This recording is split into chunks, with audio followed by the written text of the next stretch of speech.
Welcome back. Digital transformation, a high-level overview.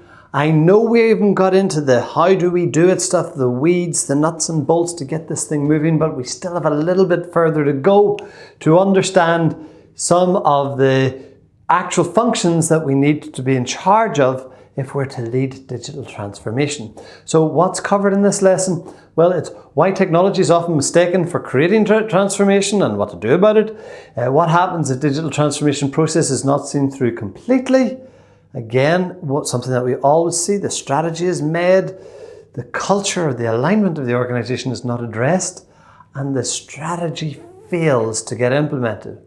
And the major benefits gained if you can complete digital transformation. So I know I'm not trying to sell it to you, you've bought into it, you're going through this lesson, but we really need to understand the benefits if we're to articulate it to others who are new to digital transformation. I want to start off by using the highly scientific and much referenced Donkey Kong analogy for digital transformation. I think I'm showing my age on this one. What I want to do is explain where digital transformation often goes wrong. As you'll see, Mario has this little zigzag path to come along. But when we're looking at competitors and we zoom in and we fly over in our helicopters to see what our competitor's doing and we look down, all we see is that they've created disruption or they've won the prize or they've transformed their business. And how they did it was they applied technology. And that is the mistake, because those digital innovators don't start there. They end there. They're further down the game and they have gone on a different journey. They have faced many obstacles. They have created a digital business strategy. They have looked at their people and addressed the hierarchy of needs, something we will be looking at in future lessons. They've closed capability gaps as they have ascended, and every time they've overcome these barrels of distraction which are being thrown at them. Once people are educated, understand the strategy and the culture has been embedded, it's now time for innovation.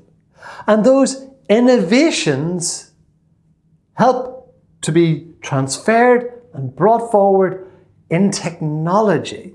And it is the technology that then comes to bear. Simply looking in and addressing and copying someone else's technology will not create competitive advantage. We have to stop firefighting. We have to move into strategy. We have to go on this journey of transformation if it is to succeed.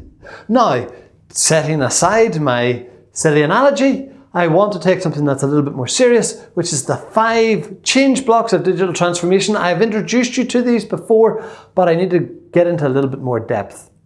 Here's what happens when we are starting through a program of digital transformation. We need to look at strategy and culture. That's the first place every time. Engagement and how we explain this to others. Processes within the organization, because we're going to go across the organization, not in silos. Innovation and how we build a team of innovation, cycles of innovation, culture of innovation, the importance of innovation. Technology, which will be used to implement our innovations, and data and analysis. If we get this right, we will achieve digital transformation, and every study that I read talks about 20%, 30%, 40% gains by doing so over the competitors. If we don't get the strategy right, if we don't have the vision right, if we don't have the culture right, we default to simply digitizing. We communicate what we want with the staff, we are not supplying the right leadership, and digitization happens. We covered that on this road to being a digital innovator. If we don't get the staff and the customer engagement right, the culture doesn't settle well and we get resistance. If we don't get the processes and innovations right, we tend to have a wild west of innovation. Any idea seems to have the same preference as any other idea. Innovations need to be measured and scored. Good innovations need to be set down quickly, and other innovations can be promoted quickly. But more importantly than that, is the people who contributed those ideas need to understand why that's happened. So whilst these are change blocks, the yellow block of process and innovation does affect the other two.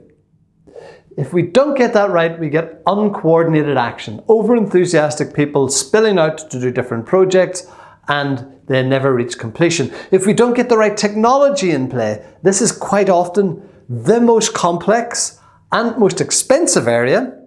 But if we don't get that right to deliver upon our strategies and engagements and processes, we simply get frustration. And if we don't get the right analysis, we get stagnation. Here's my final diagram that will help explain the benefits of digital transformation. In it, I've created a little wheel or a large wheel at the top which talks about digital business strategy.